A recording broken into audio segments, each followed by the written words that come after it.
So to begin the continuation of our last one, we talked about adding, subtracting, multiplying. Well, we haven't talked about division yet. Before we get to division, we talked about also conjugates, but when we talk about division, we're going to talk about multiplicative inverses first, and then we'll talk about how to do division. Okay? Remind ourselves, hey, multiplicative inverse. Multiplicative inverse of a number is a number that, when multiplied by the original number, its product is 1. What do you multiply it to get to the identity, which is 1? All right? Most of the time we think of it as the reciprocal, at least multiplicative inverse for, real numbers. 2 is a half. Right? Multiply 2 by a half, boom, you get 1. Duh. All right, if you do this for any number, n, it's always 1 over n, right? N's cancel, you get 1. For complex numbers, wouldn't it make sense that it would just be 1 over itself? Boomage. That's cool. It's 1 over it. Well, we've got a problem. Remember, I is the square root of -1. And we're not allowed to leave radicals in the denominator. We're going to have to rationalize the denominator by multiplying by the conjugate. That's why we did that before. But this sounds familiar, doesn't it? Didn't we multiply by the conjugate to clean up radicals the first time? Okay. Let's write the inverse of this. Well, the multiplicative inverse of 1 plus I is just 1 over 1 plus I. However, that's not allowed. That's bad. We have to do some work in order for this to actually be done. Well, what we do, let's look at my next page just to make sure of it. Yeah, I didn't write it there, of course. What we have to do is we have to rationalize this. So we have to multiply by something. Well, we talked about when you rationalize, you want to get rid of radicals. In this case, we want to get rid of our i's. Sounds violent, but that's okay. Getting rid of i's in math is an okay thing. So to get rid of the i's in the bottom, we want the i's upstairs, not downstairs, we're going to multiply this by something. Well, what did we say? What did we multiply by to get rid of imaginary parts? Well, that was the conjugate. So the conjugate of the bottom is all we need, which is the opposite of its second term. Remember, you're not allowed to do it to 1. You have to do it to the both. Make sure it's the same thing. That's illegal. 1 minus I. Because we're really just multiplying by 1 here. That's legal, right? Top is easy. 1 minus I. Whew, tough. The bottom, if you multiply, it's 1 times 1 is 1. Trying to keep my eyes straight. Terrible pun with glasses there, I'm thinking. And if you multiply, 1 times I is I, and minus I. Well, those i's, I minus I is gone. Okay. And then you have minus I squared. Well, minus I squared, that's minus -1, which is just 1 plus 1, which is 2. So, if you look, this is really 1 minus I over 2. That is the multiplicative inverse. Now, if we want to make sure it is, watch what happens when I multiply it. So 1 plus I times. Now, if we wanted to, just take a look. It is really 1/2 minus I over 2 if you really want to do it that way. But we'll just keep it this way. Actually, you know what? I'm going to keep it in A plus BI form. So this is at 1/2 minus I over 2. It's easier to see the FOILs then. So we multiply this wonderful thing out. 1 times 1/2 is 1/2 plus I, or 1 times I over 2. That's going to be minus I over 2. That's the first step. So I times that, that's minus I over 2, right? And then this is negative I times negative I over 2, which is negative I squared over 2. Now, that's a lot of weirdo stuff, but these are, if you have a half, this is just negative 1/2 I minus 1/2 I. And then this is, remember though, isn't that -1? So negative it is plus 1/2, right?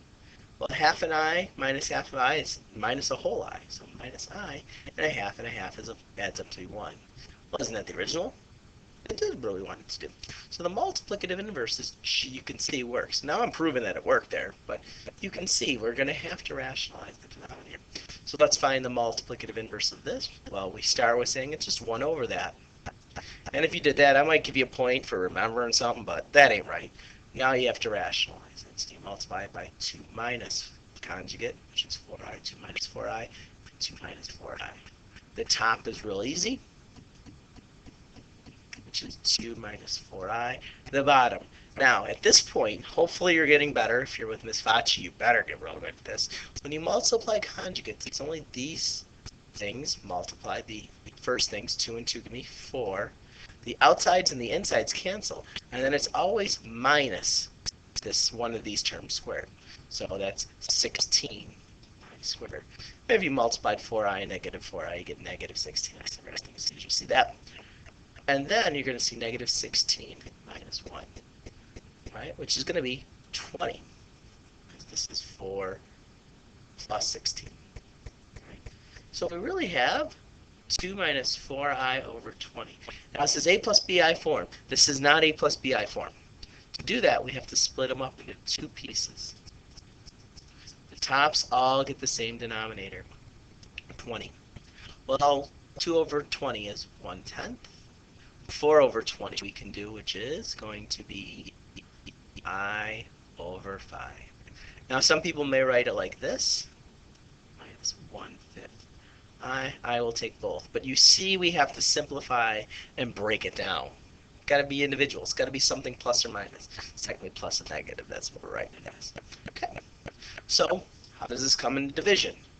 Well, to do division, okay, it's really multiply. It's really taking its multiplicative inverse.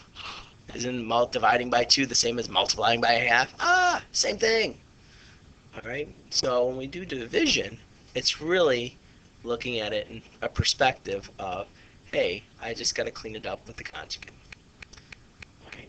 So looking at this, let's take a look at here. 8i divide 8i by 2i, 2 minus I, 8 plus I, sorry. So that's really 8 plus I over 2 minus I. Alrighty, so let's do that. We only need to multiply by the conjugate of the bottom, 2 plus I, and then the top is 2 plus I, and then just multiply. The bottom should be pretty easy. The top you got to do a little work. 2 times 8 is 16. 2 times I is plus 2i. 8 plus I is plus 8i. And then I and I is plus I squared. The top you have to work out. Always going to have to work out the top. The bottom you can do a lot less work because it's conjugates. 2 times 2 is 4. If you multiply the middles, that's negative 2i and positive 2i. Those cancel out. Minus I squared. And if you do this, this is 4 minus negative 1. The bottom will never cancel out, FYI. If you get 0, you screwed up. So these become positive. And then if we clean up the top, let's take a look at the top. Remember, this is negative 1. Remember, I squared is negative 1. I squared is negative 1. I squared is negative 1. Guess what I squared is? It's negative 1. So 16 minus 1 is 15. 2i and 8i give me 10i. And then you can see 4 plus 1 is 5. This isn't in simplest form. But remember, if you're going to divide, you can divide all three of these. So 5 goes into those, and you're going to see that's 3 plus 2i. Or if you forget that, split it up, because we have to make it in a plus bi form anyways. 5 over 15 over 5 is 3 plus 2i. That's it. And that's our division. Came out pretty nice. Things divided give me 3 plus 2i. Alright, and then we'll try this one here, which is very similar. I should be checking if I multiply. If I have to check this, just remember what you do. You multiply the divisor by what our quotient was, and you get the division. All right. Yeah. No. Quotient. There's that. I think I got it backwards. Don't worry about it. Remember the bottom one. Bottom one times what you got will give you the 8 plus 9. All right. Anyways, I'm going to write as a fraction just for my normal sake. Multiply it by the conjugate of the bottom. Top is irrelevant. 2 minus I, 2 minus I.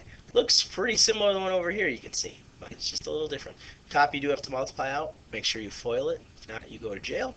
3 and 2 give me 6. Minus 2i. Minus 3i. Plus I squared. The bottom is 2 and 2 give me 4. Negative 2i, positive 2i, gone away. And I have a left with minus I squared. which again, we're going to see it's 6 minus 2i minus 3i plus negative 1, because that's what I squared is. And then if we look, this is all over 4 minus negative 1, which becomes two positives. We continue to clean up our little mess we made. 6 and negative 1 can be 5, minus 5i, negative 2i, negative 3i, and then all over 5, which happens to be, oh, you can cancel everything out, 1 minus I. Okay, so you can see that's our division, and that's the last of our complex operations. We should know how to add, subtract, multiply, and divide complex numbers right now.